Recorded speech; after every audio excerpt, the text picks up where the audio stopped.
बरह रबीउल अव्वल का उदारे तीन बरह रबीउल अव्वल का उदारे तीन मोहरे नबुवत माहे रिसालत मोहरे नबुवत माहे रिसालत साहिब खुल्क़ नज़ीम नबी जी अल्लाह अल्लाह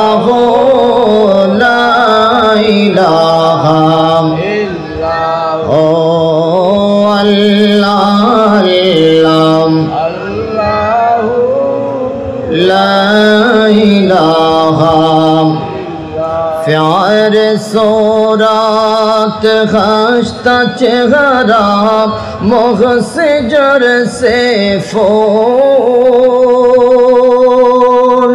प्यार सोरात खस्ता चेहरा मोह से जरते फूल चाचा टुकड़ा नूर का पुतला चाँद सा टुकड़ा नूर का पुतला हक प्यारा रसूल नबी जी अल्लाह अल्लाह ला इलाहा इल्लाह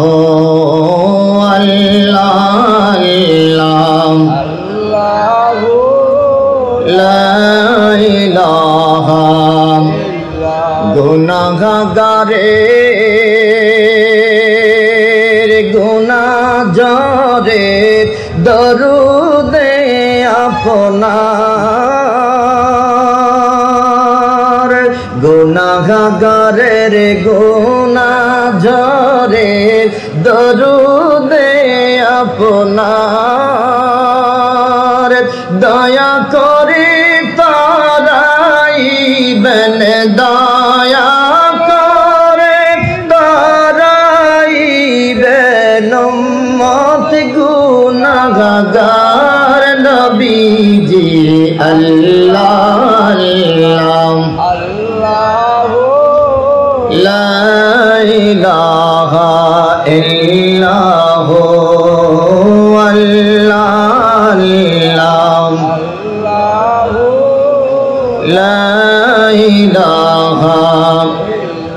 आपनके देखले नबी गो दो जोखे गाए हाराम आपनके देखले नबी गो दो जोखे गाए हाराम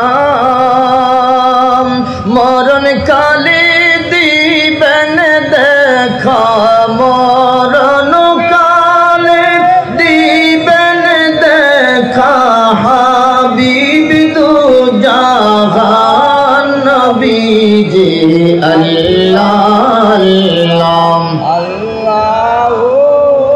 ला इलाहा इल्लाह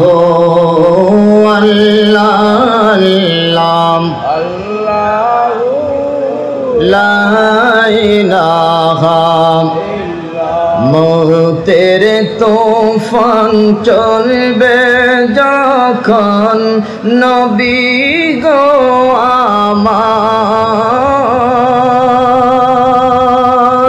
মৌতের তুফান চলবে যখন নবী গো আমার দয়া করে দেখাইবেন দয়া করে দেখাইবেন চেহারাইয়ানো আর নবীজি আল্লাহ আল্লাহ লা ইলাহা ইল্লাল্লাহ আল্লাহ লা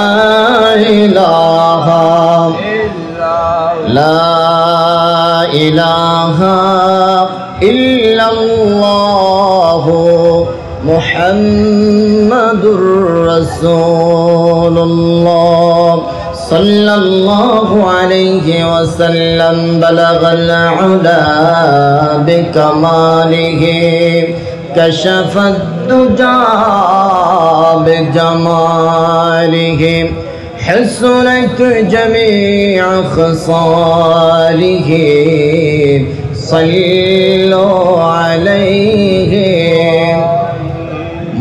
সেই কনফারেন্সটা ছিল আল্লাহর রুবুবিয়ত প্রকাশের কনফারেন্স। আমার আল্লাহ ওই কনফারেন্সটাকে শেষ করে দিলেন। শেষ করে দিয়ে এবার ডাক দিয়ে বললেন, সবাই চলে যাও, শুধুমাত্র যারা পয়গম্বর হবে, নবী এবং রাসূলদের রূহগুলোকে একত্রিত করে বললেন, শুনো, আজকের এই দ্বিতীয় কনফারেন্সটা হবে আমার নবীর শানের কনফারেন্স। জোরে কোন সুবহানাল্লাহ। রে পৃথিবীর মুসলমান, অনেক লম্বা কথা আমি ছোট্ট করে বলতে চাই।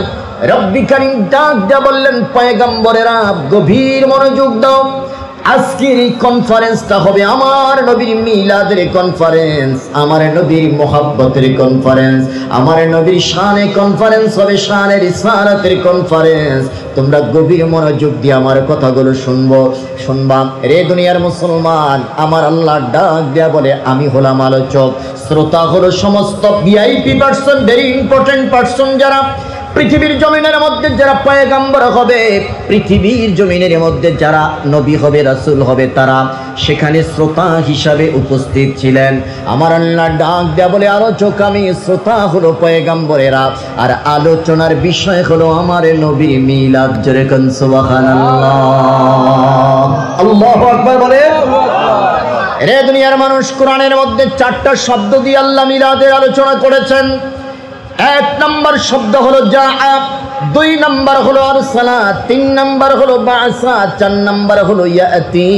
এই 4টা শব্দ দিয়ে আমার আল্লাহ কোরআনের কারীমের মধ্যে নবীর মিলাদের আলোচনা করেছেন। চিৎকার করে কোন সুবহানাল্লাহ। আমি আপনাদের খেদমতে জানতে চাই, বলেন, পবিত্র কোরআনের মধ্যে নবীর মিলাদের আলোচনা আছে না নাই? আছে। জোরে বলেন, আছে না নাই? আছে। হাদিসের মধ্যে, হাদিসে নববীর মধ্যে নবীর মিলাদের আলোচনা আছে না নাই? আছে।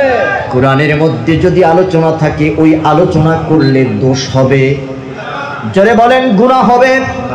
হাদিসে নববীর মধ্যে, নবীর হাদিসের মধ্যে, সাহাবায়ে কেরামের হাদিসের মধ্যে যদি নবীর মিলাদের আলোচনা থাকে, ওই আলোচনাকে দূষণীয় বলা যাবে না, বেদাত বলা যাবে না, শিরক বলা যাবে না। বরং কোরআন হাদিসের মধ্যে যদি মিলাদুন নবীর আলোচনা থাকে, আমরা ওই মিলাদুন নবীর আলোচনা করতে চাই কি চাই না? 2 হাত তুলে বলেন, চাই কি চাই না? পৃথিবীর মুসলমান, রব্বি কারীম ডাক দিয়া বললেন, আমার নবীর মিলাদের আলোচনার মধ্যে আমি সীমাবদ্ধ থাকবো না, বরং প্রত্যেকটা পয়গম্বরকে টার্গেট করে আমার আল্লাহ বলেছিলেন, শোনো, তোমাদের জীবদ্দশায় যদি আমার দোস্ত, আমার হাবিব, আমার মোহাব্বতের মানুষ নবী মুহাম্মদের আগমন যদি হয়ে যায়, যদি নবী মুহাম্মদুর রাসূলুল্লাহর বিলাদাত হয়ে যায়, যদি নবী মুহাম্মদুর রাসূলুল্লাহর মিলাদ হয়ে যায়, রে আদম থেকে শুরু করে ঈসা রূহুল্লাহ পর্যন্ত, শুনো, তোমরা আমার নবীকে নবী হিসাবে গ্রহণ করবা কিনা আজকে স্বীকৃতি দাও। চিৎকার করে কোন সুবহানাল্লাহ। নবীর মিলাদের আলোচনার মধ্যে সীমাবদ্ধ নয়, বরং আল্লাহ বলেছিলেন, আজকে ওয়াদা দাও আমার সাথে। وَإِذْ أَخَذَ اللَّهُ مِيثَاقَ النَّبِيِّينَ لَمَا آتَيْتُكُم مِّن كِتَابٍ وَحِكْمَةٍ। এই আয়াতে কারিমার মধ্যে আল্লাহ ডাক দিয়া বললেন, শোনো, আদম তুমি আমার কাছে অঙ্গীকার দাও, রে ইব্রাহিম তুমি আমার কাছে অঙ্গীকার দাও, রে ঈসা রে মুসা রে হারুন রে নূহ সমস্ত পয়গম্বরদেরকে বললেন তোমরা আমার কাছে ওয়াদা দাও, তোমাদের জীবদ্দশায় যদি আমার নবীর মিলাদ হয়ে যায়, আমার নবীর আগমন যদি হয়ে যায়, নবীকে তোমরা গ্রহণ করবা কিনা, নবীকে তোমরা স্বীকৃতি দিবা কিনা, আকরারতুম ওয়া আখাযতুম, তোমরা নবীকে গ্রহণ করবা কিনা নবী হিসাবে। সমস্ত পয়গম্বরেরা সেদিন বলেছিল আল্লাহ হ্যাঁ আমরা নবী মুহাম্মদকে নবী হিসাবে গ্রহণ করব। চিল্লায়া কোন সুবহানাল্লাহ। এটা দ্বারা আল্লাহ বুঝাইলেন আমার নবী আসলেই তোমাদের নবুয়তের দায়িত্ব শেষ। সুবহানাল্লাহ কয় না? অর্থাৎ রে আদম তোমার জীবদ্দশায় যদি আমার নবীর আগমন হয়ে যায় তোমার নবুয়তের দায়িত্ব শেষ। রে ইব্রাহিম তোমার জীবদ্দশায় যদি আমার নবী মুহাম্মদের মিলাদ হয়ে যায়, নবীর আগমন যদি হয়ে যায়, তোমার নবুয়তের দায়িত্ব শেষ। তখন আর তুমি নবী নয়, তখন তুমি নবী মুহাম্মদের উম্মত। চিৎকার করে কন্যা সুবহানাল্লাহ। রে মুসলমান আমি জানতে চাই ঈসা রূহুল্লাহ আবার পৃথিবীতে আসবে। জন্ম তিনার একবারে হয়েছিল, পৃথিবীর জমিনে আবার তিনি আসমান থেকে ড্রপ দিবেন, আসমান থেকে আসবেন, দ্বিতীয়বার তিনার জন্ম হবে না। কথা বলে ঈসা রূহুল্লাহকে আবার মায়ের পেট থেকে আসবেন না আসমান থেকে আসবেন? বলেন বলেন কোথা থেকে? ঈসা রূহুল্লাহ আবার পৃথিবীতে আসবে, তবে তিনি জন্ম হয়ে আসবেন না, তিনি এবার আসমান থেকে ড্রপ দিবেন। ও দুনিয়ার মুসলমান, ঈসা রূহুল্লাহ দুনিয়াতে আসার পরে বলেন দেখি তিনি নবী হয়ে আত্মপ্রকাশ করবেন না, আখির জামানার পয়গম্বরের উম্মত হয়ে জীবন যাপন করবেন। নবী না উম্মত? বলেন বলেন নবী না উম্মত? তার কারণ ওই যে আল্লাহর কাছে ওয়াদা করেছিলেন, সকলে বলেছিল কলু, সবাই তারা একচ্ছত্র ভাবে বলেছিল আল্লাহ আকরার না, আমরা স্বীকৃতি দিলাম, আমরা তোমার কাছে ওয়াদা দিলাম যদি আমাদের জীবদ্দশায় মুহাম্মাদের মিলাদ হয়ে যায়, আমাদের নবুয়তের দায়িত্ব শেষ, আমরা নবী নয়, আমরা নবী মুহাম্মাদের উম্মত হয়ে পৃথিবীতে বাঁচবো। জোরে কোন সুবহানাল্লাহ। আমার আল্লাহ ডাক দিয়া বললেন ক্বালা ফাশহাদু ওয়া আনা মাআকুম মিনাশ শাহিদিন।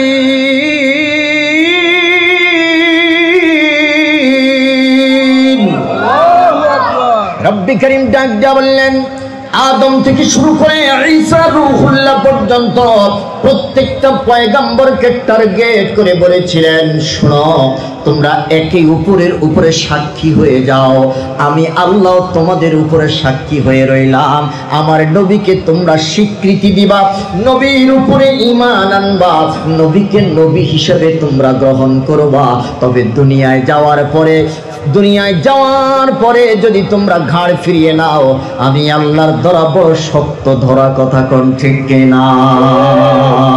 রে মুসলমান গভীর মনোযোগ, এবার আওয়াজ করে বলেন ওই যে সুন্নি শানের ইসরাতের কনফারেন্সটা আল্লাহ করেছিলেন, এটা দুনিয়াতে না রূহের জগতে? জোরে বলেন। আরে মিয়া তুমি তো আজকে দুনিয়ার মিলাদুন নবীর মাহফিল বিদআত কও, অথচ আমার আল্লাহ দুনিয়া সাজানোর আগে রূহের জগতে নবীর মিলাদের মাহফিল করেছে। জোরে কোন সুবহানাল্লাহ। বলেন না আল্লাহু আকবার। আদম সফিউল্লাহ থেকে শুরু করে প্রত্যেক পয়গম্বর নবী মুহাম্মদের নাম শুনছে কি শুনে নাই? বলেন শুনেছে। আমি জানতে চাই তাদের হৃদয়ের মধ্যে মুহাম্মদের প্রেম জন্ম হয়েছে কি হয় নাই? বলেন হয়েছে কি হয় নাই? আদম সফিউল্লাহ ডাক দিয়া বললেন রে দুনিয়ার মানুষ, শুধু ওখানেই সীমাবদ্ধ ছিল না, নবী মুহাম্মদের প্রেম ভালোবাসার বহিঃপ্রকাশ আল্লাহ কিভাবে প্রকাশ করেছেন রূহের জগতের মধ্যে সীমাবদ্ধ রাখেন নাই। প্রত্যেকটা পয়গম্বরের জীবনের প্রতিটা পরতে পরতে আমার আল্লাহ নবী মুহাম্মদের প্রেম দিয়ে সাজাইছেন। জোরে জোরে কোন সুবহানাল্লাহ। আদম সফিউল্লাহ ডাক দিয়া বলে শোনো, রূহের জগতে নবী মুহাম্মদের প্রেমের ভালোবাসার আলোচনা শুনে এসেছি। রব্বি কারীম আলোচনা করেছেন যেদিন আমার বডিটাকে আল্লাহ বানাইলেন, আমার বডির ভিতরে রুহটাকে যখন ঢুকতে বললেন, রুহটাকে যখন ঢুকাইলেন, ঢুকানোর সাথে সাথে রুহটা আবার বের হয়ে যাচ্ছে। একবার, দুইবার, তিনবার যখন বের হয়ে গেল, এবারে প্রশ্ন করলো, ও রুহ তুমি কেন আদমের ভিতর থেকে বের হয়ে যাও, কেন তুমি সেখানে স্থায়ী হও না? রুহটা ডাক দেয়া বলে, আল্লাহ আদমের বডির ভিতরে অন্ধকার, আমি অন্ধকারাচ্ছন্ন পরিবেশে থাকতে পারতেছি না, আমি এই জন্য বের হয়ে যাচ্ছি। রব্বে কারীম জিব্রাইলকে ডাক দেয়া বললেন, জিব্রাইল রে যাও, আমার নবী মুহাম্মাদের নূর থেকে একটু নূর নিয়ে আদমের ভিতরে ঢুকিয়ে দাও।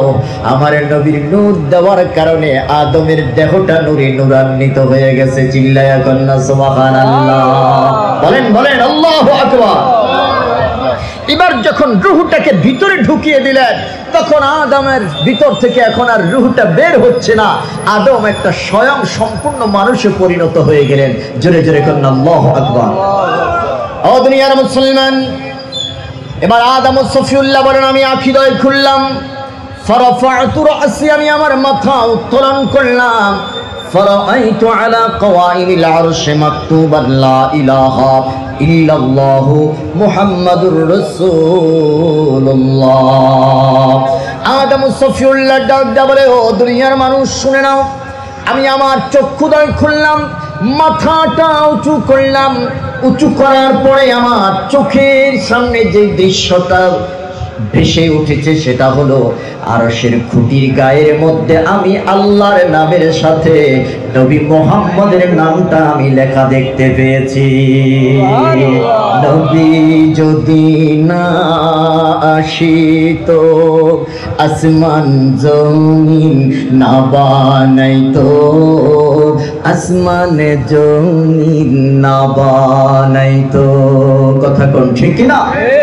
ওরে নবীর প্রেমে প্রেমিকে হইল, নবীর রঙে রঙিন হলো, তমামে জাহানে কুল, সকল নবীর সেরা নবী মুহাম্মদ রাসূল, সকল নবীর সেরা নবী মুহাম্মদ রাসূল। যাহারা গোমনে ধন্য, যাহারা গোমনে ধন্য, তামাম জাহান কুল, সকল নবীর সেরা নবী মুহাম্মদ রাসূল। ইয়া নবী সালাম আলাইকা, ইয়া রাসূল সালাম আলাইকা, সালাওয়াতুল্লাহ আলাইকা, সালাম সালাম লাখো সালাম, সালাম সালাম লাখো সালাম, নবী কুল সরদার, সকল নবীর সেরা নবী মুহাম্মদ রাসূল, সকল নবীর সেরা নবী মুহাম্মদ রাসূল। যেরকম মারহাবা। আদম সফিউল্লাহ ডাক দেয়া বলে, আল্লাহ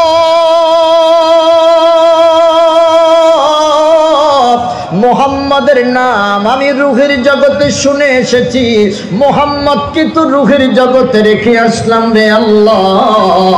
এখন আমার প্রশ্ন হলো, আরশের খুঁটির গায়ের মধ্যে তোমার নামের সাথে একটা নাম লেখা আছে, ওই নামটা কোন মুহাম্মদ? আমার আল্লাহ ডাক দেয়া বলে, আদম রে, এই মুহাম্মদ রে যদি না বানাইতাম আমি আল্লাহ তোরে বানাইতাম না। বলেন আল্লাহু আকবার। এ দুনিয়ার মুসলমান, রব্বে কারীম ডাক দিয়া বললেন, আদম রূহের জগতে যেই মুহাম্মদকে রেখে এসেছো ওই মুহাম্মদ, এই মুহাম্মদ। আল্লাহু আকবার বলেন। এবার আমি জানতে চাই, আদমের হৃদয়ে পটে মোহাম্মদের প্রেম বাড়ছে না কমছে? বলেন বলেন বলেন, বাড়ছে না কমছে? আদম সফিউল্লাহ কয়, দুনিয়ার মানুষ এখানে শেষ নয়। এবার আমি আমার বাম দিকে তাকাইয়া দেখলাম আমার বিবি হাওয়াকে আল্লাহ সৃষ্টি করলেন। সুন্দর একজন রূপবতী নারী আমার পাশে বসা। জিব্রাইলকে প্রশ্ন করলাম, ও জিব্রাইল, উনি কে? বলে যে তোমার প্রয়োজনে, তোমার খেদমতের জন্য আল্লাহ তোমার জীবন সঙ্গিনী এই মহিলাটাকে সৃষ্টি করেছেন। বলে যে তাই নাকি? বলে যে হ্যাঁ। আদম সফিউল্লাহ হাত বাড়ালেন, আমার কাছে আসো। আল্লাহ জিব্রাইল আমিন ডাক দিয়ে বললেন, থামো আদম, থামো। বলে যে কেন? বলে যে না, টাচ করা যাবে না। কেন টাচ করা যাবে না?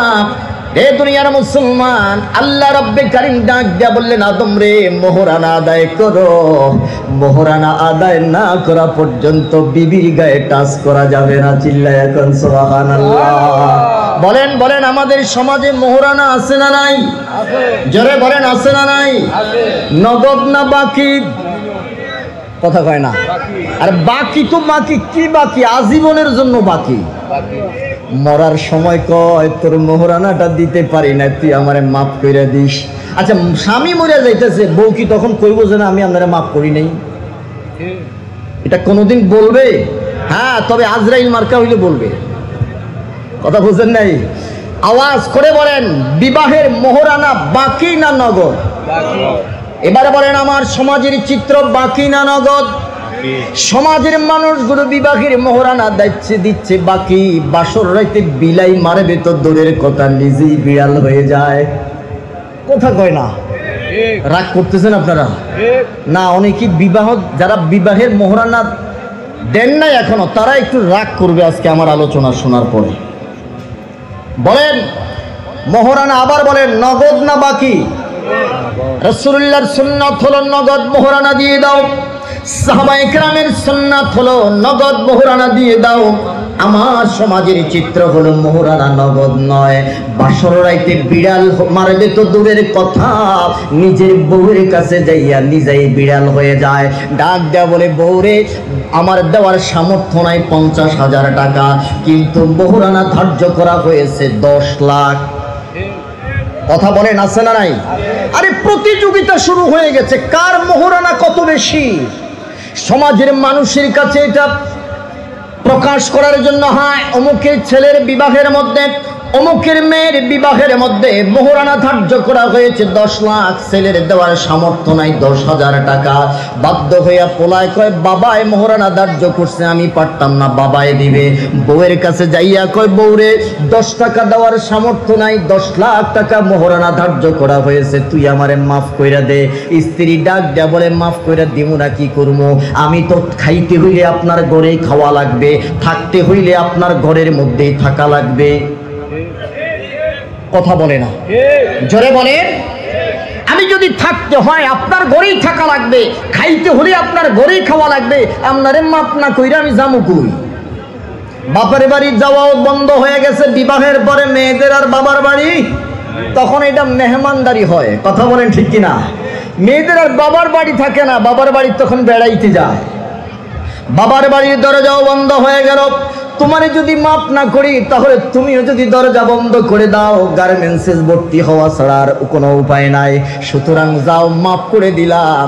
আবার মরার আগে কয়, আমি তো মরে যাচ্ছি, তুই আমারে মাফ করে দিস। স্ত্রী কয়, এত বছর দেন নাই, খবর নাই, এখন মরার সময় আবার মোহরানার কথা মনে হয়েছে। মনের ভিতরে ভয় আছে না নাই? খবরদার। আমার দেশে এখন যে ট্রেডিশন চালু হয়েছে, বিবাহের মোহরানা ধার্য করা হয়, হায় হায়, যদি মেয়ের তালাক দিয়ে দেয়, তালাকের ভয়ে মেয়ের মার বাবা তখন অনেক মোটা অঙ্কের একটা মোহরানা দাবি করে, অথবা মোটা অঙ্কের মোহরানা যদি ধার্য করা হয়, মোহরানার ভয়ে হয়তো আর তালাক দিবে। বলেন বলেন, মোহরানার ভয়ে আর তালাক দিবে? যদি তালাক দিয়েও দেয়, আমার মেয়ের জন্য এটা একটা সম্বল। কথা বলেন ঠিক কিনা? মেয়ের বাবার মনের মধ্যে থাকে এই জিনিস, আর ছেলের বাবার ভিতরে থাকে, হায় হায়, যদি মোহরানা কম হয়ে যায়, সমাজের মানুষের কাছে আমি কিভাবে মুখ দেখাবো বা আমার মুখটা ছোট হয়ে যাবে।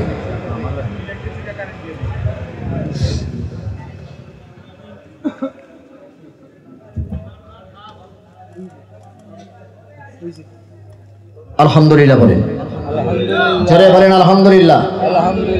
আপনারা খুশি না বেজার? জোরে বলেন খুশি না বেজার? আসলে মানুষ যে পরিমাণে, আমার আলোচনা করতে ভালো লাগতেছে, যদিও আমার সময় খুব কম, অল্প সময়ে আমাকে অনেক কথা বলা লাগবে। আপনারা আছেন তো? সবাই আছেন তো ইনশাআল্লাহ? আল্লাহ কবুল করুক, জোরে বলেন আমিন।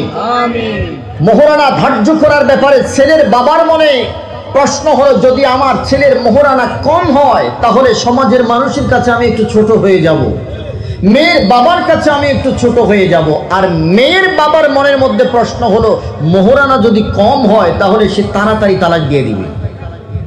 কথা বলেন, কথা বলেন। এই জন্য আমাদের ছেলে মেয়ের সংসারের মধ্যে বরকত আসে না। বিবাহটাকে সহজ করে দেন,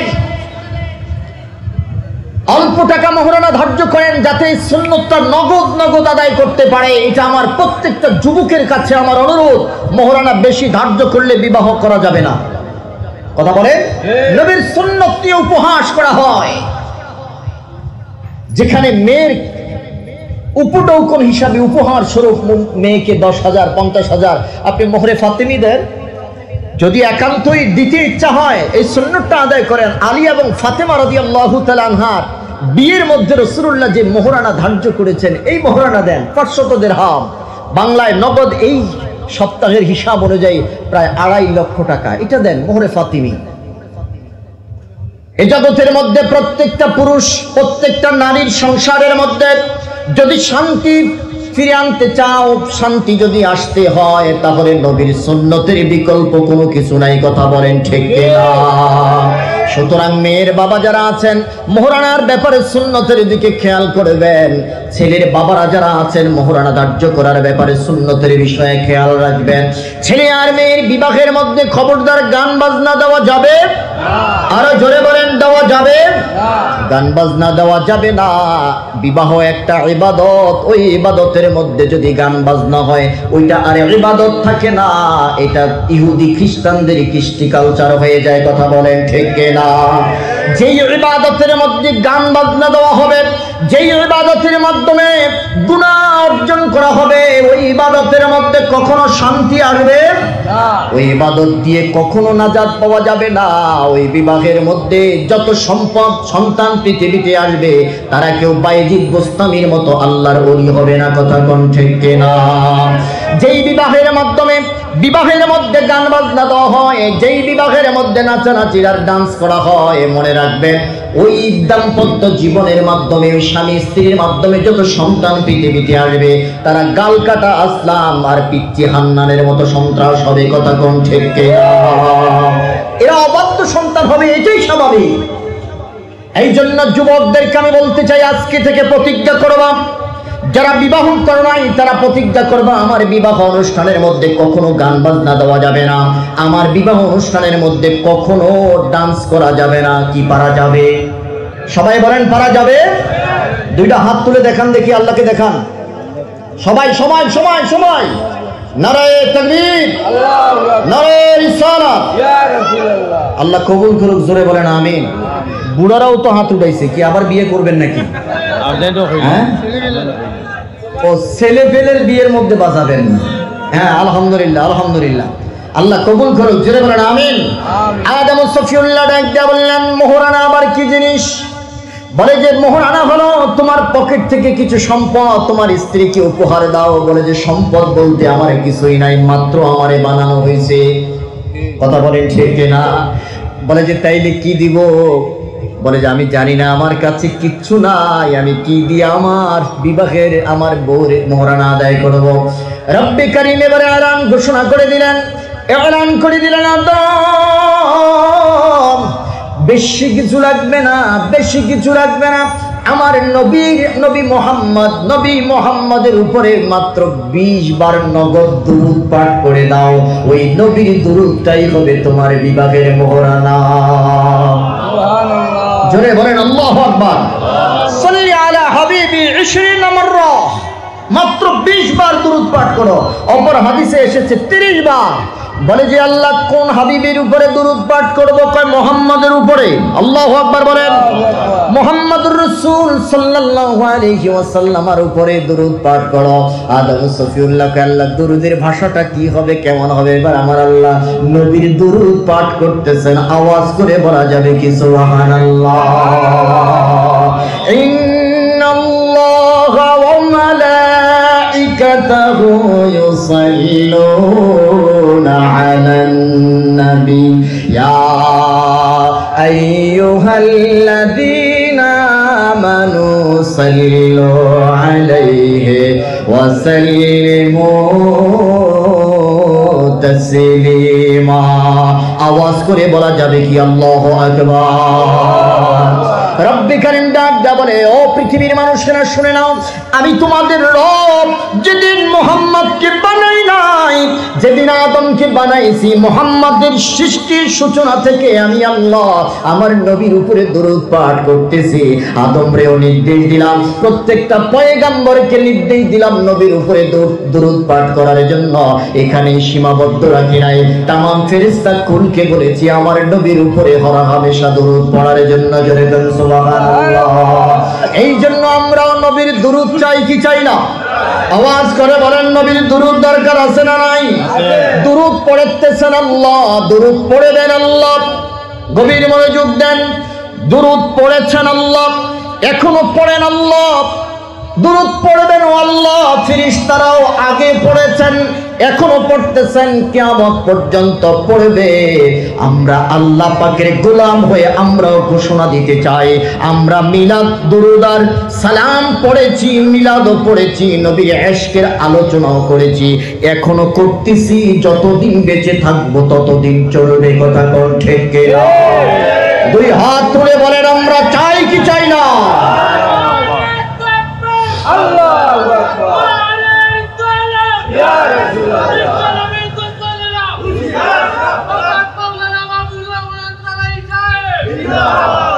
হে দুনিয়ার মুসলমান, অনেক লম্বা কথা ছোট্ট করে বলতেছি, গভীর মনোযোগ দেন। আদম সফিউল্লাহ মোহরানা আদায় হয়ে গেল।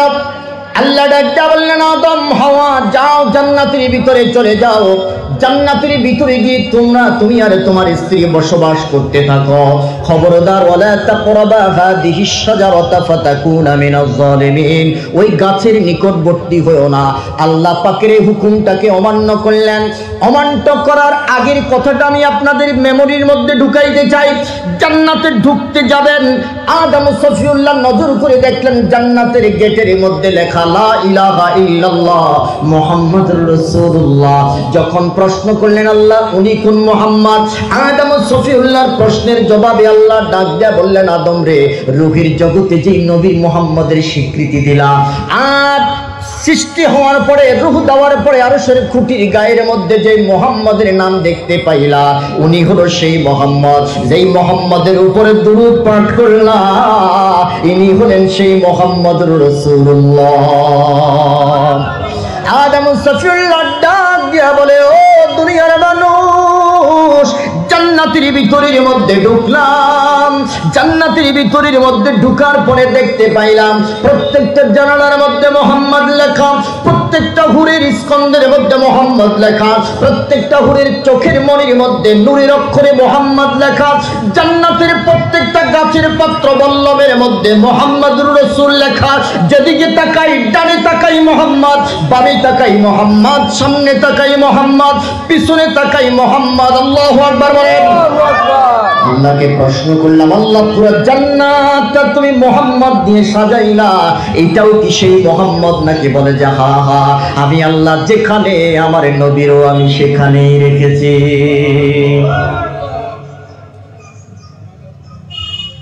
জান্নাতে একটা হুকুম অমান্য করলেন। হুকুম অমান্য করার পরে আল্লাহ আদম এবং হাওয়া আলাইহিস সালাতু ওয়াস সালামকে জান্নাত থেকে বের করে দিলেন। বের করে আদমকে পাঠাইলেন হিন্দুস্তানে, আর হাওয়াকে দিলেন জাজিরাতুল আরবের মধ্যে।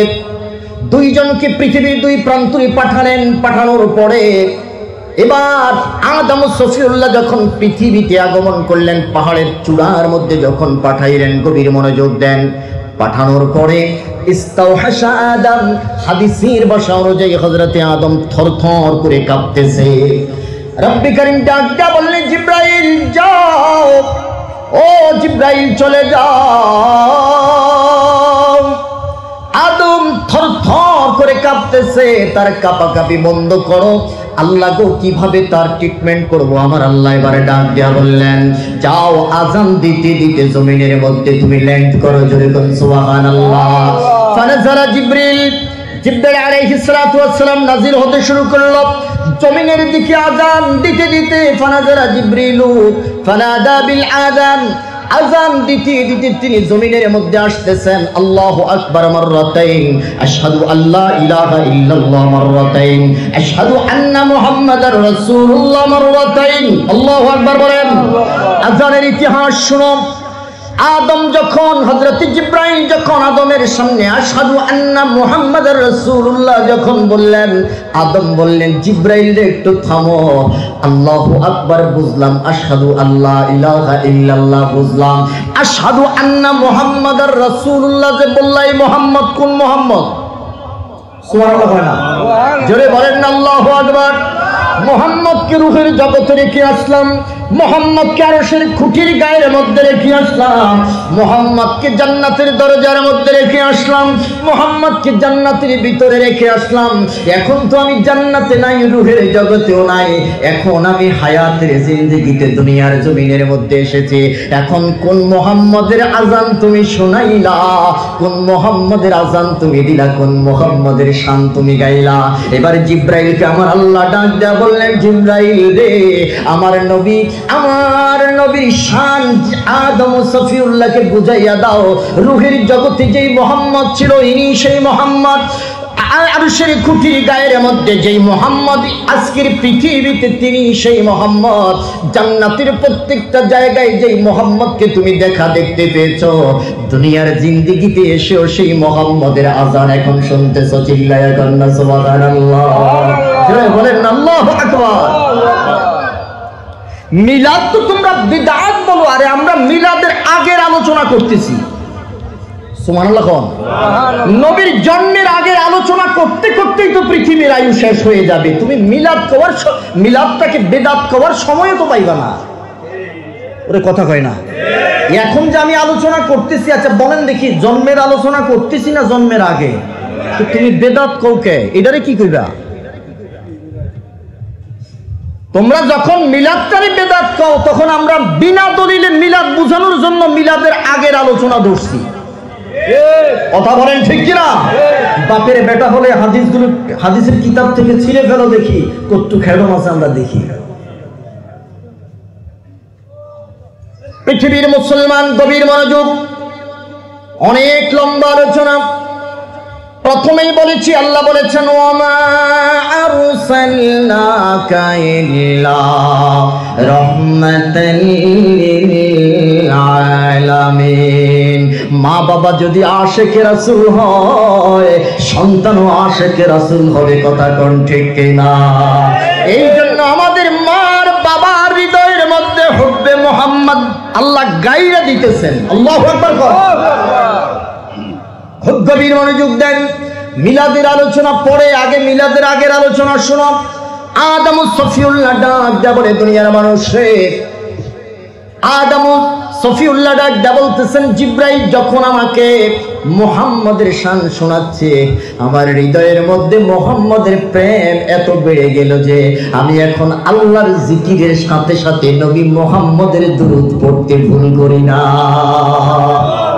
সুবহানাল্লাহ। আদম সফিউল্লাহ নবীর জিকির করতেছে। 1 বছর নয়, 2 বছর নয়, কয়েকশো বছর কান্না করেছে। কিতাবের মধ্যে এসেছে, আদম সফিউল্লাহ ডাক দেয়া বলে,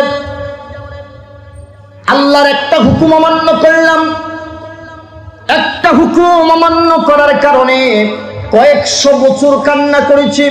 কেউ কেউ বলেছেন 300 বছর, কেউ কেউ বলেছেন 350 বছর, আবার কেউ কেউ বলেছেন হিসাব নাই কতশো বছর তিনি কান্না করেছেন। আল্লাহু আকবার। আওয়াজ করে বলেন হুকুম অমান্য করছেন কয়টা? একটা হুকুম অমান্য করছেন। গালের গোশতগুলো পচন ধরেছেন। আমার আল্লাহ ডাক দিয়া বললেন এত দূরে থাকলে চলবে না। দুই আশিক রাসূলকে আল্লাহ আবার মিলাইয়া দিলেন। সুবহানাল্লাহ কয় না? সুবহানাল্লাহ। খেলা খেলতেছেন কে? বাবার কেউ আশিকে মোহাম্মদ বানাইলেন, মাটাকেও আশিকে মোহাম্মদ বানাইলেন। বানাই আমার আল্লাহ ডাক দেয়া বলে দূরে থাকলে চলবে না, একসাথ হও, একসাথ হও। তোমার মা এবং বাবার মাধ্যমে আমার নবী মোহাম্মদের জন্ম আমি পৃথিবীতে ঘটাবো। জোরে বলুন সুবহানাল্লাহ। আসো পৃথিবীতে। এই দুইজন প্রেমিক আর প্রেমিকা দুই জায়গায় থাকা চলবে না। স্বামী স্ত্রীর থাকার সুন্নাত হলো এক জায়গায়। কথা বলেন, এক জায়গায় থাকবে, এক জায়গায় ঘুমাবে। রে দুনিয়ার মুসলমান, দুইজন যখন একত্রিত হয়ে গেল, এতটা বছর পরে স্বামীকে পাইলেন। স্ত্রী যখন স্বামীকে জড়াইয়া ধরতে যাইবেন, স্বামী ডাকটা বললেন প্রাণের বিবি রে, খবরদার আমাকে টাচ করবা না, আমি একজন অপরাধী। আল্লাহর একটা হুকুম অমান্য করেছি। আমার ইরাদা, আমার ইচ্ছা হলো যতক্ষণ পর্যন্ত রব্বি কারীম আমার তওবা কবুল না করবে, রব্বি কারীম যতক্ষণ পর্যন্ত আমার ডাকে সাড়া না দিবে, ততক্ষণ পর্যন্ত পৃথিবীর কোনো আরাম আয়েশ আমি গ্রহণ করব না। চিল্লায়া বলেন সুবহানাল্লাহ। আরে বাবা একটা হুকুম অমান্য করার কারণে এতটা অনুতপ্ত অনুশোচনা হৃদয় নিয়ে বসে আছে। কোনদিন কিতাবের মধ্যে এসেছে আদম ও সফিউল্লাহ এইভাবে আরশের দিকে তাকায় নাই, লজ্জায়। আল্লাহু আকবার বলে। বলেন হুকুম অমান্য করছে কয়টা? আর আমরা প্রতিদিন করি কয়টা? এরপরে ভিতরে কোনো অনুশোচনা নাই। কোনদিন এভাবে উপরের দিকে তাকায় নাই, লজ্জায় হারে আমি আল্লাহর একটা হুকুম অমান্য করেছি। স্ত্রীকে বললেন ডোন্ট টাচ মি, আমাকে টাচ করবা না, পৃথিবীর কোনো আরাম আয়েশ আমি গ্রহণ করবো না, আনন্দ জীবনের সাথে আমি মিশাবো না, যতক্ষণ পর্যন্ত আল্লাহ আমাকে মাফ না করে। এবার স্ত্রী ডাক দিয়া বললেন তাহলে কেমনে, কবে মাফ পাবো, কবে আমরা পরিত্রাণ পাবো? স্বামী কয়ে জানি না, কাঁদতেছি তো। স্ত্রী ডাক দিয়া বলে স্বামী রে, আমার একটা কথা মনে পড়ে গেছে। কয় কি? বলে যে আমরা যখন জান্নাতের ভিতরে ঢুকলাম তখন দেখলাম মোহাম্মদ নাম লেখা। আমরা জান্নাতের ভিতরে ঢুকলাম, মোহাম্মদ নাম লেখা। আমার মনে হয় আমার আল্লাহ মোহাম্মদটাকে এত বেশি ভালোবাসেন, এত বেশি মহব্বত করেন, এটা তুলনাহীন। কয় হ্যাঁ হ্যাঁ, শুধু তুমি এখানেই দেখেছো, আমি এর আগ থেকেই শুনতেছি। সুবহানাল্লাহ বলেন। এ বেবি, রূহের জগতে নবীর শান শুনেছি, সৃষ্টি হওয়ার পরে আরো সেই খুঁটির গায়ের মধ্যে লেখা দেখতে পেয়েছি। আমার মনে হয় ওই মোহাম্মদ নামটারে আল্লাহ এত বেশি ভালোবাসেন যেটার কোনো তুলনা নাই। স্ত্রী ডাকতে বলে স্বামী রে, আমি তোমার কাছে অনুরোধ করতেছি, আমার মনে হয় ওই নামের উসিলা ধরে যদি আল্লাহর কাছে ক্ষমা চাই, আমার আল্লাহ আমাদেরকে ক্ষমা করে দিবে, আমাদের তওবাকে আমার আল্লাহ কবুল করবে। আদম ও সফিউল্লাহ বলে যে হ্যাঁ হ্যাঁ, আমারও মন বলতেছে। আশিকে রাসূল কারে কয়? আল্লাহু আকবার বলেন। নবীজির দিয়েছেন, কিভাবে গেথে দিয়েছেন, কিভাবে বসিয়ে দিয়েছেন। স্বামী আর স্ত্রী দুইজনে এবার আল্লাহর কাছে হাত উঠাইয়া বলতেছে, হাদিসের ভাষায় হলো আল্লাহুম্মা আসআলুকা বিহাক্কি মুহাম্মাদিন সাল্লাল্লাহু আলাইহি ওয়াসাল্লাম। চিৎকার করে বলা যাবে কি আল্লাহু আকবার। আল্লাহ নবী মুহাম্মদের উসিলায় তোমার কাছে আমরা চাইতেছি, ভিক্ষা চাইতেছি, আল্লাহ তুমি আমাদেরকে মাফ করে দাও। সুবহানাল্লাহ কয় না? সুবহানাল্লাহ বলেন দেখি, তখন কি আমার নবীর জন্ম হয়েছে? কথা বলে না। তখন কি আমার নবীর মিলাদ হয়েছে? জোরে বলেন। তখন তো আদম ও সফিউল্লাহ তিনার বিবি, তখন পৃথিবীতে দুইজন ছাড়া আর কোনো মানুষ। আরে আমরা তো তখনকার আলোচনা করতেছি, হাদিস খানা সহিহ সনদে বর্ণিত হয়েছে। মিয়া সাহেব, আমার নবী এখনো পৃথিবীতে আসেনি নাই, অথচ নবীর উসিলায় সিন্নি খেয়ে লাইছে। সিন্নি আসেনি আপনাদের এলাকায়? আসেনি? আসেনি? হ্যাঁ, থাকবে তো কিয়ামত পর্যন্ত। কথা বলেন, সিন্নি আছে না নাই? থাকবে না চলে যাবে? কতদিন? কিয়ামত পর্যন্ত। আমাদের দেশে আবার কিছু মানুষ আছে কয় এটা বেদাত। আসেনি আসেনি, এই মুরুক্ষের দল, এই হাদিস পড়ালেখা করে নাই। আপনাদের এলাকায় নাই, আমি আমার এলাকার কথা বলতেছি। বলে যে মসজিদে সিন্নি দেওয়া বিদাত। আরে বিদাত মানে কি? তা সিন্নি মানে আপনাদের এলাকায় এখন কি দেন? জিলাপি বা পোলাও অথবা বিরিয়ানি পাকা, এটাই তো সিন্নি কয়। সিলেটের মানে প্রসিদ্ধ ভাষা সিন্নি, যেটাই দেয়। আচ্ছা বলেন দেখি, এই জিলাপি কোনোদিন বেদাত, এই জিলাপির ভিতরে বেদাত ঢুকছে কবে? কথা কয় না। স্বাধীনের পরে কি জিলাপি ছিল না? আগে ছিল নি? বলেন বলেন, বেদাতটা ঢুকছে কোন দিন? এই জিলাপির ভিতরে কবে বেদাত ঢুকছে আপনারা কইতে পারবেন? আচ্ছা, সারা বাংলাদেশের জিলাপির মধ্যে যে বেদাত ঢুকছে এরা কোথায় ছিল তখন? এরা বাধা দিতে পারলো না, এই খবরদার জিলাপির ভিতরে ঢুকিস না। বাধা দিছিনি, কথা বলে না কেন? বিরিয়ানি বেদাত হলো কবে? আচ্ছা বলেন দেখি, জিলাপি হালাল না হারাম? বলেন। বিরিয়ানি, তারপরে সিন্নি।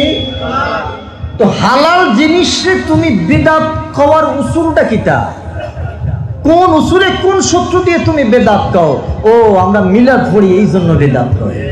আরে মিলাদ তো শুধু আমরা পড়ি নাই, পড়ছেন কি? আওয়াজ করে বলেন না কে? কি দুর্বলতা আছে? আই ক্যান চ্যালেঞ্জ, আমি চ্যালেঞ্জ দিলাম, কোন মায়ের সন্তান যদি থাকো চ্যালেঞ্জে ধরো, বসো। মিলাদ আর কিয়ামের উপরে কোন মায়ের সন্তান যদি থাকো, বসো, আমরা বসতে প্রস্তুত। আল্লাহু আকবার, ইয়া রাসূলুল্লাহ।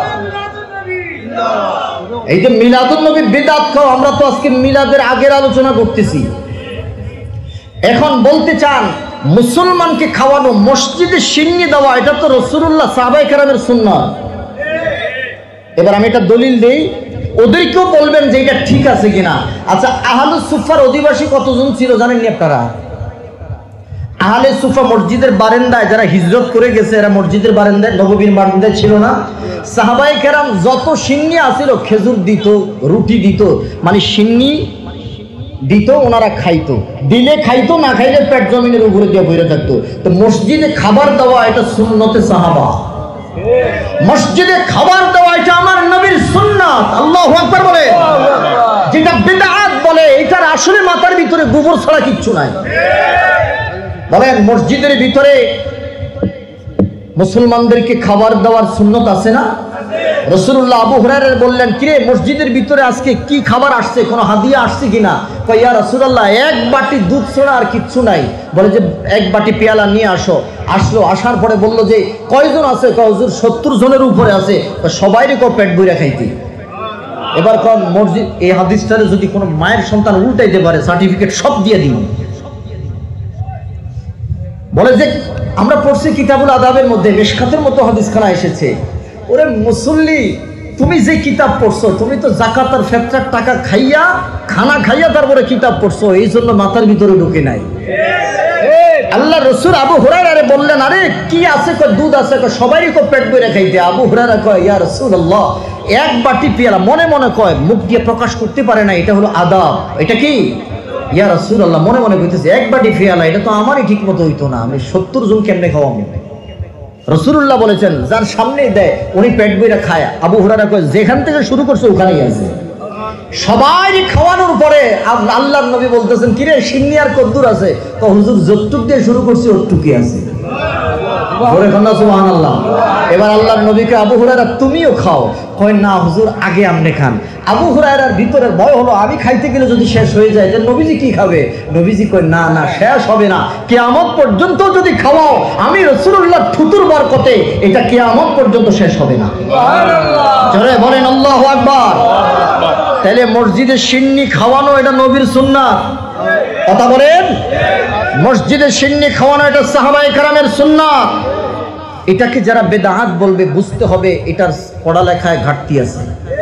যারা বলেন, এবার আসেন, রাসূলুল্লাহ সাল্লাল্লাহু আলাইহি সাল্লামকে প্রশ্ন করলেন, সাআলা রাসূলুল্লাহ সাল্লাল্লাহু আলাইহি ওয়াসাল্লাম আইয়ুল ইসলামে খায়র। এই হাদিসখানাও মিশকাতের মধ্যে এসেছে। ওরা পড়েছে হাদিসের কিতাব, জানি না এই হাদিসের যেদিন হাদিস পড়াইছে ওই দিন ক্লাস ফাঁকি দিছে কিনা। যদি ফাঁকি দেয় তাহলে তো এটা পড়াছো। কথা কন না খা। নবীকে প্রশ্ন করেছিল, ও নবী, ইসলামের মধ্যে সবচেয়ে উত্তম কাজ কোনটা? নবীজি দুইটা আমলের কথা বলে দিলেন। সুবহানাল্লাহ বলেন। এক নম্বর আমল হলো তুতইমুত তুআম। তুতইমুত তুআম মুখস্থ করবেন, ক্ষুধার্তকে খাবার খাওয়ানো। দুই নম্বর হলো তাকরাউস সালাম আলা মান আরাফতা ওয়া মান লাম তারিফ। তুমি চেনো অথবা না চেনো প্রত্যেককে সালাম দেওয়া। সুবহানাল্লাহ বলেন। তাহলে ইসলামে উত্তম কাজ কয়টা? জোরে বলেন কয়টা? এক নাম্বার ক্ষুধার্তকে খানা খাওয়ানো। দুই নাম্বার পরিচিত অপরিচিত মুসলমানকে কি দেওয়া? সালাম দেওয়া। তাইলে এবার এই হাদিসের আলোকে আপনারা কি বুঝলেন? খানা খাওয়ানো ভালো কাজ না খারাপ কাজ? উনি বিদাত পাইল কোথায়? আপনারা এখানে আজকে যারা আজকে সিন্নি আসেনি? আসেনি? আচ্ছা, এখানে যারা আছেন সবাই কি বাসা থেকে খাইয়ে আসছেন? ক্ষুধার্ত আছেন না? এখন আছেন না? ক্ষুধার্ত আছেন না? তো রাসূলুল্লাহর ভাষা অনুযায়ী ক্ষুধার্তকে খানা খাওয়ানো এটা ইসলামের মধ্যে সবচেয়ে উত্তম কাজ। এটাকে যারা বিদআত বলবে, এটাকে যারা বিদআত বলে মানুষকে সুন্নাত থেকে বিরত রাখবে, আসলে এরা নবীর উম্মত না, এরা নবীর দুশমন। কথা বলেন ঠিক কিনা?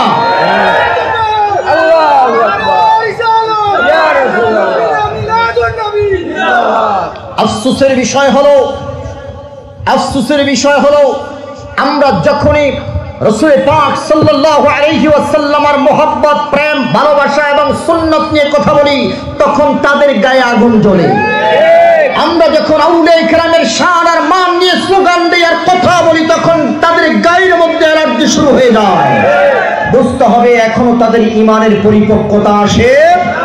আমি অবাক হয়ে যাই, আমার দেশে হিন্দুদের মন্দির মুসলমান পাহারা দেয়, আর যেই দেশের প্রত্যেকটা দুলা বাড়ির সাথে আউলিয়া কিরামের চোখের পানি মিশে আছে, ওই আউলিয়া কিরামের মাজার ভাঙার জন্য তারাই সেখানে মাজার ভাঙতে যায়। কথা বলেন ঠিক কিনা? এরা প্রকৃত মুসলমান হতে পারে?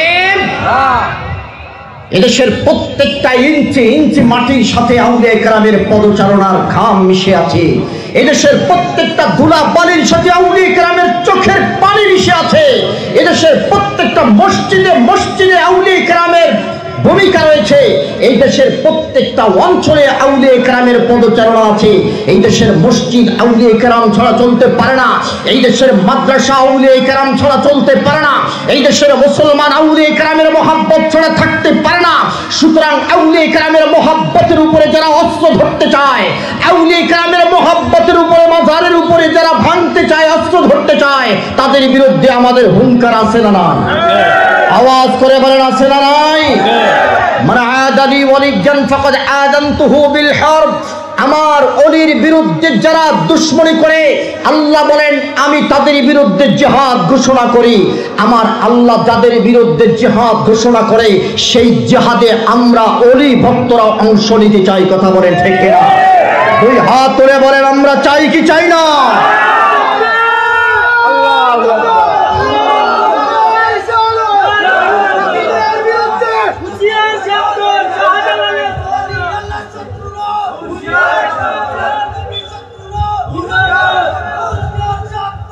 আমার বন্ধুরা, আমি বলতে চাই তোমরা যে কত বড় মুসলমান, পরিপক্ক মুসলমান, এটা আমাদের বোঝা হয়ে গেছে।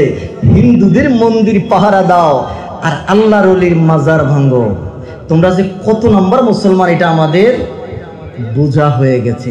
আরে আমরাও বলি যেই মাজারের মধ্যে সিজদা দেওয়া হয়, অর্থাৎ কোন ভণ্ড পীরের মাজার বাংলাদেশে আমরা দেখতে চাই না।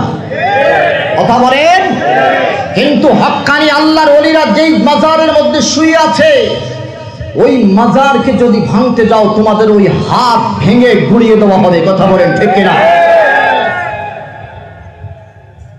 মাজারে যদি সেজদা চলে, আসেন সেজদার বিরুদ্ধে আমরা অ্যাকশনে যাই। যারা সেজদা দেয় তাদের পাছা লাল করে দিয়ে আমরা পিটাইয়া, আপনাদের সাথে আমরাও আছি। কিন্তু মাজারে যিনি শুয়ে আছেন তিনি দোষ করেছেন কি? তিনি তো আল্লাহ পাকের মাহবুব। কথা বলেন ঠিক কিনা? যদি বলেন যে হ্যাঁ মাজারে সেজদা দেয় এই জন্য মাজারই ভাঙতে হবে, তাহলে মাথায় উকুন হয়েছে, মাথাও কিন্তু পিটাইয়া ভাঙতে হবে। মাথায় উকুন হলে কি মাথা ভেঙে ফেলানো হয়? মাথা কাটা হয়? তাহলে কি করেন? মাথায় উকুন হলে উকুননাশক শ্যাম্পু ব্যবহার করা লাগে। কথা বলেন ঠিক না? আসেন এই চূর্ণী অভিযানে আপনাদের সাথে আমরাও কাঁধে কাঁধ রেখে এই বাংলার জমিনটাকে ভণ্ড মুক্ত করতে চাই, শিরিক মুক্ত করতে চাই। তবে মাজার ভাঙার নামে যে মিশন আপনারা নিয়েছেন শাহজালালের জমিনে, এটা কোনোদিন বাস্তবায়ন করতে দেওয়া হবে না।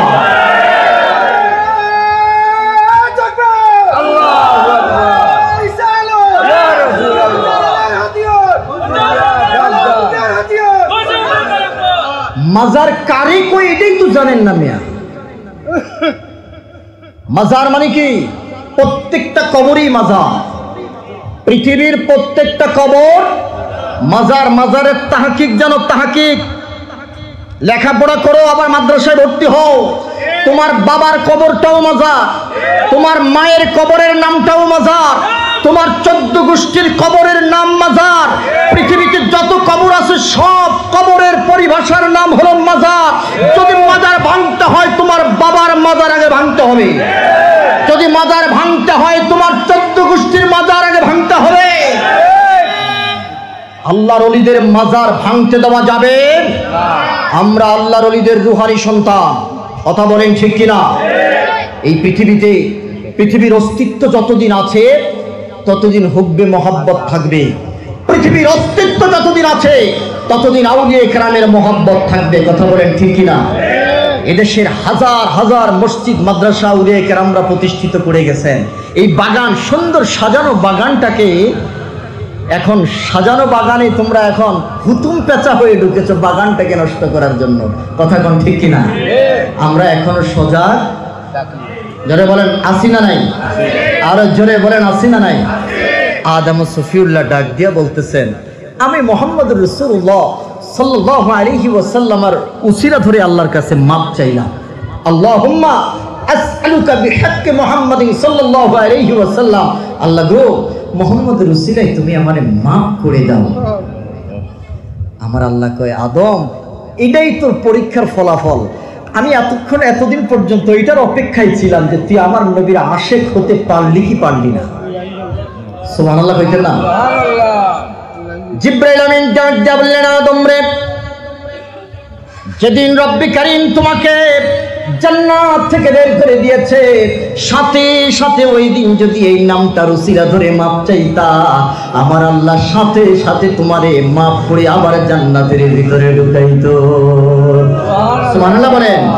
রব্বি কারীম ডাক দিয়া বলে, আদম রে আদম, এমন একটা নামের উসিলা ধরে মাপ চাইলি, আমার রহমতের দরিয়ার মধ্যে ঢুস মারতে শুরু করেছে। আমি তোরে মাফ না করে থাকতে পারলাম না রে আদম। আমি তোর তওবাকে কবুল করে নিলাম, তবে আমার একটা প্রশ্নের জবাব দে। আমার আল্লাহ ডাক দিয়া বললে, আদম আমার একটা প্রশ্নের জবাব দাও। আদম সফিউল্লাহ ডাক দিয়া বললেন, আল্লাহ প্রশ্নটা কি? বলে যে কাইফা আরাফতা মুহাম্মাদান ওয়া লাম আখলুকুহু, মুহাম্মদ রে কিভাবে চিনলা? এখনো আমি মুহাম্মদ রে তো পৃথিবীতে পাঠাই। সুবহানাল্লাহ বল। সুবহানাল্লাহ। মিলাদের আলোচনা না মিলাদের আগের আলোচনা? মিলাদের আলোচনা আজকে করলামই না, আবার কোনোদিন বেঁচে থাকলে ইনশাআল্লাহ করব। ওলাম আখলুকুহু, আমি তো আদমরে এখনো পাঠাই নাই, তো তুই আদমরে কেমনে চিনলি? মানে এটা খোসা মারলো আর কি। সুবহানাল্লাহ। আল্লাহ মনে হয় জানে না যে আদম কিভাবে আমার নবীর চিনছে, কি আল্লাহ জানে না? তো আবার খোসাটা মারলো কে? ভিতরে নবীর প্রেম কতটুক ঢুকছে এটা যাচাই করতেছে। সুবহানাল্লাহ। এবার আল্লাহ প্রশ্ন করেছে যে আদম কাইফা আরাফতা মুহাম্মাদান ওয়া লাম আখলুকুহু, কিভাবে মুহাম্মদের চিনলা? আমি তো এখনো মুহাম্মদ বানাই নাই। এবার আদম তাফসীর করতেছে, আল্লাহ রূহের জগতে শুইনা আসছি, আরশের খুঁটির গায়ে দেখে আসছি, জান্নাতের প্রত্যেকটা পত্র বল্লভের মধ্যে আমি লেখা দেখতে পেয়েছি, আমার বিবাহের মোহরানা দিয়েছি, তার নামে মাপ চাইয়া আমি মাপ পাইছি। আল্লাহ মুহাম্মদ মুহাম্মদের শান এত শুনছি, মুহাম্মদের গান কি গাইব না? আল্লাহ কয়, আদম তুই কি জানিস এই মুহাম্মদকে? বলে যে আল্লাহ এবার তুমি বয়ান করো। এবার আমার আল্লাহ নবীর শান বয়ান করতেছে। এ আদম, যদি আমি আমার নবীকে বানাইতাম, লাউলা মুহাম্মদ মা খালাকতুকা, যদি মুহাম্মদকে আমি না বানাইতাম তোরে বানাইতাম না। ওয়ালাল জান্নাতা, জান্নাত বানাইতাম না। ওয়ালান নারা, জাহান্নাম বানাইতাম না। ওয়ালাল আরশা, আরশ কুরসি বানাইতাম না। ওয়ালাল কলামা, কলম বানাইতাম না।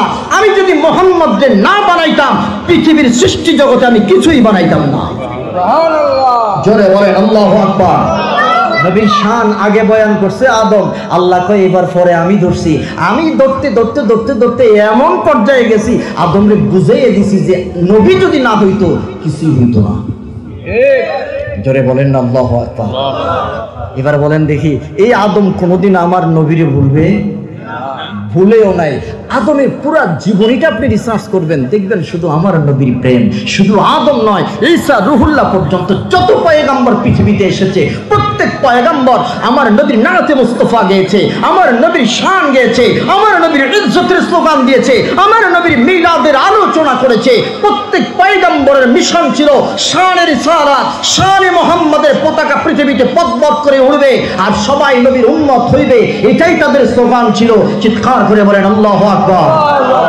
সমস্ত পয়গম্বর যদি নবীর শান গাইতে পারে, সমস্ত পয়গম্বর যদি নবীর মিলাদের আলোচনা করতে পারে, বলেন আমরা নবীর উম্মত হয়ে নবীর শান, নবীর ইজ্জত, নবীর মিলাদের আলোচনা চাই কি চাই না? দুই হাত তুলে বলেন চাই কি চাই না? আল্লাহ কবুল করুক। জোরে বলেন আমিন। আরো জোরে বলেন আমিন। আমার সময় শেষ, এজন্য আজকে আর থাকতে পারলাম না। আমি আপনাদের খেদমতে বলতে চাই যে মিলাদুন্নবী, এই যে এতক্ষণ পর্যন্ত যে আলোচনা শুনলেন, নবীর প্রেম বাড়ছে না কমছে? জোরে বলেন। ঈসা রুহুল্লাহ ডাক দিয়া কয়, আল্লাহ এই নবীরে আমি কেমনে মানবো? এবার আল্লাহ ঈসা রুহুল্লাহরে কয়, এই শুন, বেয়াদবি করিস না, তুই না রুহের জগতে স্বীকৃতি দিয়ে আইছস। আল্লাহ আইসি তো, এখন কি করবো? আমিন বিমুহাম্মদ সাল্লাল্লাহু আলাইহি ওয়াসাল্লাম। ঈসা মুহাম্মাদের উপরে ঈমান আনো। বলে যে আল্লাহ আনলাম। বলে যে আর কি করব? বলে যে আমির, তুমি তাড়াতাড়ি নির্দেশ দাও তোমার উম্মতদেরকে, মান আদরাকা মিন উম্মাতিকা আইয়ুমিনু, তোমার উম্মতদেরকে তুমি নির্দেশ দাও যাতে করে নবী মুহাম্মদকে যদি তারা পায়, নবী মুহাম্মদের উপর যেন তারা ঈমান আনে। জোরে বলেন সুবহানাল্লাহ। জোরে বলেন না আল্লাহু আকবার। এই জন্য ঈসা রুহুল্লাহ তার উম্মতদেরকে বলেছেন, আমার পরে একজন নবী আসবেন, ইয়াতি মিন বা'দি ইসমুহু আহমদ। ইয়াতি শব্দ দ্বারা আমার নবীর মিলাদের আলোচনা করেছেন ঈসা রুহুল্লাহ, আর এই আলোচনাটা আমার আল্লাহ স্বয়ং নিজে কোরআনের মধ্যে কোট করে দিয়েছেন। জোরে কোন সুবহানাল্লাহ। ইয়াতি মিন বা'দি ইসমুহু আহমদ, আমার পরে একজন পৃথিবীতে নবী আসবেন যার নাম হবে আহমদ। রে আমার উম্মতেরা শুনে নাও, আমার পরে যদি ওনার মিলাদ হয়ে যায় আমি তো পাইলাম না, আমার পরে যদি তিনার আগমন হয়ে যায় খবরদার ওনার সাথে বেয়াদবি করবা না, ওনার উপরে তোমরা ঈমান আনবা। মুসা কালিমুল্লাহ কয়, আমি আমার উম্মতদেরকেও আখির জামানার পয়গম্বরের মিলাদের আলোচনা শুনাইছি। যেরকম সুবহানাল্লাহ। প্রত্যেক পয়গম্বর এইভাবে আলোচনা করে গেছেন। আমার জগতের মধ্যে হযরতে ঈসা রুহুল্লাহ তিনি আলোচনা করলেন। বনি ইহুদিদেরকে ডাইরেক্ট বলে দিয়েছেন, খবরদার মুহাম্মদের সাথে বেয়াদবি করা যাবে না। আমাদের সাথে ইহুদিদের সাথে একটা দ্বন্দ্ব আছে না? বাইতুল মুকাদ্দাস নিয়ে একটা দ্বন্দ্ব চলতেছে না? দ্বন্দ্বটা কি নিয়ে জানেন? জানেন না? মুসলমানদের সাথে ইহুদিদের সাথে যে দ্বন্দ্বটা কিসের? শুধুমাত্র আমার নবীকে নিয়ে। সুবহানাল্লাহ, সুবহানাল্লাহ, জোরে বলেন না আল্লাহু আকবার। এখন দ্বন্দ্বটা কিসের? ইহুদিরা সারা জীবন দোয়া করেছে এবং চেয়েছে মুহাম্মদ রাসূলুল্লাহ যেন তাদের ভিতর থেকে হয়। আখিরি জামানার পয়গম্বর যে হবেন, আসবেন পৃথিবীতে, এই নবী মুহাম্মদ রাসূলুল্লাহ যেন তাদের বংশধর থেকে যেন হয়। কিন্তু আমার আল্লাহ ইব্রাহিমের দোয়াটা কবুল করেছেন, যে বাইতুল্লাহ চত্বরে দাঁড়িয়ে নবীর মিলাদের জন্য দোয়া করেছেন। সুবহানাল্লাহ। ওরা কোরআনের মধ্যে নবীর মিলাদ পায় না। আরে পবিত্র কোরআনের প্রত্যেকটা পারা, প্রত্যেকটা পৃষ্ঠা, প্রত্যেকটা আয়াত, প্রত্যেকটা শব্দ, প্রত্যেকটা অক্ষর, প্রত্যেকটা নোক্তার মধ্যে মোহাম্মদ আছে না নাই? যারা বলেন আমার নবীর প্রেম আছে না নাই? নবীর মিলাদের আলোচনা কোরআনে থাকবে না, এটা বিশ্বাস করো কিভাবে? ইব্রাহিম ও খলিলুল্লাহ নবীর মিলাদের জন্য দোয়া করেছেন, রব্বানা ওয়াবআস ফীহিম রাসূলা, আল্লাহ আমার বংশধর থেকে একজন নবী পৃথিবীতে তুমি জন্ম দাও। সুবহানাল্লাহ বলবেন না? সুবহানাল্লাহ। বাসা মানে প্রেরণ করো, প্রেরণ করবে কি আসমান থেকে? কথা কয় না। আমি বলেছি পবিত্র কোরআনে নবীর মিলাদের আলোচনা করছেন আল্লাহ কয়টা শব্দ দিয়ে? বলেন কয়টা? 4টা শব্দ দিয়ে করেছেন। আল্লাহ ইব্রাহিম ও খলিলুল্লাহ দোয়া কবুল করলেন। দোয়া কবুল করার পরে ইসমাইলি বংশের মধ্যে আল্লাহ মুহাম্মদ রাসূলুল্লাহকে প্রেরণ করলেন। প্রেরণ করার পরে যেদিন আমার নবী পৃথিবীতে আসলেন, সেদিন এক ইহুদি চিৎকার চেঁচামেচি দিয়ে বলতেছে, ইয়া মাশারাল ইয়াহুদ, রে ইহুদির গোষ্ঠীরা তোমরা কোথায়? সকালবেলা ইহুদি ডাক দিয়া বললেন, ও ইহুদি সম্প্রদায়, তোমরা কে কোথায় আছো? তাড়াতাড়ি আসো। ইজতামাউ ইলাইহি, ইহুদিরা সকলে তার কাছে আসলো। সকলে আসার পরে এবার ডাক দিয়া বলতেছেন, এত সকালবেলা তুমি চিৎকার চেঁচামেচি দিচ্ছ, সকালবেলা একটু আমরা আরামসে ঘুমাই, তুমি এত সকালবেলা তুমি আমাদেরকে কেন ডাকলা? ওয়াইলাক, তুমি ধ্বংস হও। ওমালাক, তোমার কি হয়েছে? কি জন্য তুমি এত চিৎকার চেঁচামেচি শুরু করে দিলাম? এবার ইহুদি ডাক দিয়া বললেন, ইহুদিরা রে, তোদের কপালের জন্য মধ্যে শনি এসেছে, তোরা দুর্ভাগ্যজনক, তোরা দুর্ভাগা। বলে যে কি হয়েছে? কত্তলা মুহাম্মদ, কত্তলা নাজমু মুহাম্মদ সাল্লাল্লাহু আলাইহি ওয়াসাল্লাম ফি হাদিহিল লাইলা, এই রাত্রিতে মুহাম্মদ নামক তারকাটা পৃথিবীর জমিনে উদিত হয়েছে। যারা বলেন আল্লাহু আকবার। বলে যে কোথায়? বলে যে কুরাইশ বংশের মধ্যে নবী মুহাম্মদুর রাসূলুল্লাহ জন্ম নিয়েছে। আহারে, একজন ইহুদি নবীর মিলাদের আলোচনা করতে পারে, অথচ নবীর উম্মতরা মিলাদের আলোচনা করা তো দূরের কথা, নবীর মিলাদের আলোচনা শুনলে পরে তাদের চুলকানি শুরু হয়ে যায়। কথা বলেন ঠিক কি না? রে দুনিয়ার মুসলমান, বলে যে কোথায় জন্মগ্রহণ করেছে? বলে যে হ্যাঁ হ্যাঁ, ওখানে জন্মগ্রহণ করেছে। সেদিন থেকে ইহুদিরা মুহাম্মাদের আমার নবীর শত্রু হয়ে গেল। আমাদের বংশে যে সন্তান জন্মগ্রহণ করে নাই, আমাদের বংশে যেই নবীর জন্ম হয় নাই, ওই নবীকে পৃথিবীতে আমরা রাখতে চাই না। ওই নবীকে আমরা যেখানে পাবো সেখানে হত্যা করব। ইহুদিদের মধ্য থেকে কিছু জাইয়েদ আলেম তারা নবীকে খুঁজতেছে, তারাও আলামত বুঝে গেছে মুহাম্মদুর রাসূল পৃথিবীর জমিনের মধ্যে আগমন করেছে। যেরকম সুবহানাল্লাহ। নবীজির মা ইন্তেকাল করলেন। ইন্তেকাল করার পরে চাচার সাথে নবীজি সিরিয়ার মধ্যে যখন ব্যবসা বাণিজ্য করার জন্য চলে গেল, ব্যবসা করার জন্য যখন সিরিয়ার বাজারে নবীজি দাঁড়িয়ে দাঁড়িয়ে যখন তার চাচাকে সহযোগিতা করতে লাগলেন, এমনই মুহূর্তে কয়েকজন ইহুদি আলেম যে রাস্তা অতিক্রম করতেছে, মুহাম্মদুর রাসূলুল্লাহ চেহারা মুবারকের দিকে তাকাইয়া তারা বুঝতে পেরেছে, না না, এটা দুনিয়ার কোনো সাধারণ মানুষ নয়, এটা মনে হয় পয়গম্বর, আখির জামানার পয়গম্বর নবী মুহাম্মদুর রাসূল। যেরকম সুবহানাল্লাহ। আমার নবীর চেহারার মধ্যে নূর আছে না নাই? আরো জোরে বলেন, নবীজির হাসিতে নূর আছে না নাই? ও দুনিয়ার মুসলমান, আমার নবী তো এত সুন্দর, নবী তো এত সুন্দর, নবীর সৌন্দর্যের কাছে চন্দ্র সূর্য হার মানে। কথা বলেন ঠিক কিনা?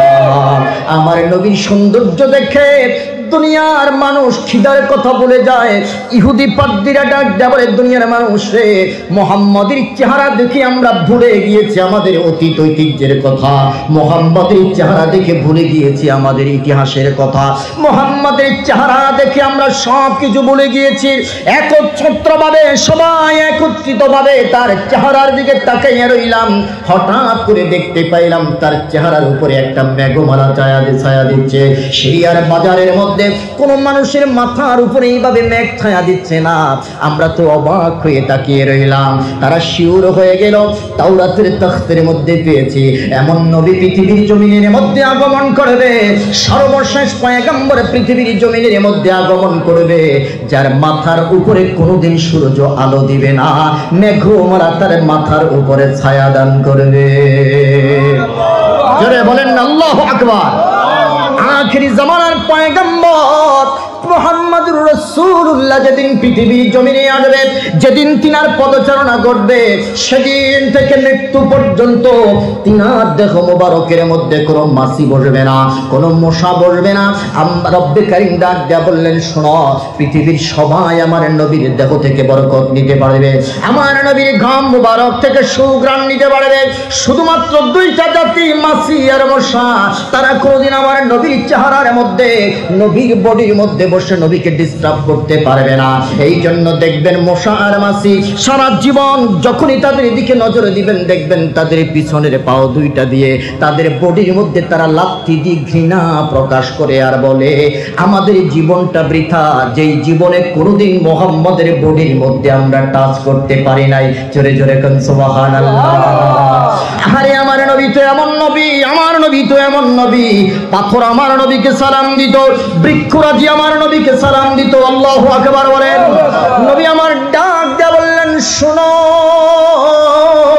সালাম কি বিদআত বলো না, সালাম দিতে কার্পণ্য কইরো না। মক্কার জমিনের পাথরগুলো আমার নবীকে সালাম দিত। নবী ডাক দেয়া বললেন, লা আরিফু হাজারান বিমাক্কাতা কানা ইউসাল্লিমু আলাইয়া ক্বাবলা আন উবআসা। আমি ওই পাথরগুলো আজ পর্যন্ত চিনে রেখেছি রে, যেই পাথরগুলো আমি নবী যখন রাস্তা দিয়ে হাঁটতাম আমি নবীকে সালাম দিত, ওই সালাম দেওয়া পাথরগুলোকে আমি চিহ্নিত করে রেখেছি। নবী বলেন, গাছ এসে আমার সামনে এসে আমাকে সালাম দিত। আহারে মুসলমান, আমি বলতে চাই, বৃক্ষরাজি যদি নবীকে সালাম দিতে পারে, পাথরে যদি নবীকে সালাম দিতে পারে, আমরা আশরাফুল মাখলুকাত নবীর উম্মত নবীকে সালাম দিতে চাই কি চাই না? দুই হাত তুলে বলেন, চাই কি চাই না?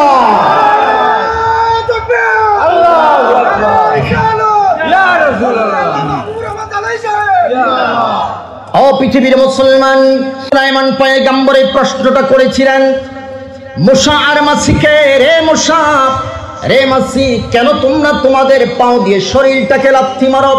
দেখবেন, গভীর মনোযোগ দিবেন, মাছি আর মশার পিছনে দুইটা পাও দিয়ে খালি বডিটাকে এরকম কসলায়। সুলাইমান পয়গম্বরে প্রশ্ন করলেন, কেন?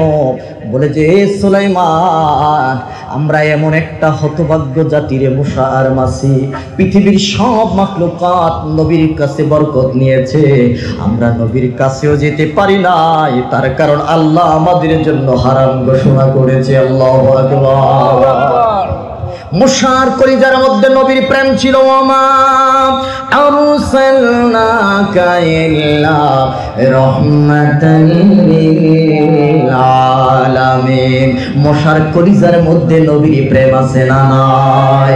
মাসির কলিজার মধ্যে নবীর প্রেম আছে না নাই? মুসার জন্য আমার নবী রহমত, মাসির জন্য আমার নবী রহমত। আজ আল্লাহর নবী ডাক দেয়া বললেন, পৃথিবীর মানুষেরা রে, যখন তারা দেখতে পাইল মেঘমালা নবীর মাথার উপরে ছায়া দিচ্ছে, তারা আর বলে যে আমাদের ভিতরে আর কোনো সন্দেহ নাই, ইনি হলেন আখির জামানার পয়গম্বর নবী মুহাম্মদুর রাসূলুল্লাহ। জোরে বলুন সুবহানাল্লাহ। ও দুনিয়ার মুসলমান, জগতের মধ্যে তারা আর একটু সামনে গেল। সামনে যাওয়ার পরে ডাক দিয়া বললেন, বাচ্চা ধন, তোমার নাম কি? বলে যে আমার নাম মুহাম্মদ। পাশে যেই ব্যক্তিটা আবু লাহাব দাঁড়িয়ে আছে, ডাক দিয়া বললেন, আবু লাহাব রে, তোমার কাছে জানতে চাই। আবু তালিবের কথা বললেন, আবু তালিব, তোমার কাছে জানতে চাই, উনি কে? বলে যে সে হলো আমার বেটা, আমার সন্তান। তোমার নাম কি? কয় আবু তালিব। নবীজি চাচার নাম কি? বলে যে আমার সন্তান। কয় না না, নাম যদি মোহাম্মদ হয়, বাবার নাম হবে আব্দুল্লাহ। বলেন নাম কি হবে? আবু তালিব হতে পারে নাম। যদি নাম মোহাম্মদ হয়, বাবার নাম হবে আব্দুল্লাহ, দাদার নাম হবে আব্দুল মুত্তালিব, মায়ের নাম হবে আমেনা। বলে যে তোমরা কেমনে জানলা? বলে যে হা হা, আসমানে কিতাব তাওরাত জবুর ইনজিলের মধ্যে এটাই তো আল্লাহ প্রমাণ করে দিয়েছে। জোরে বলেন আল্লাহু আকবার।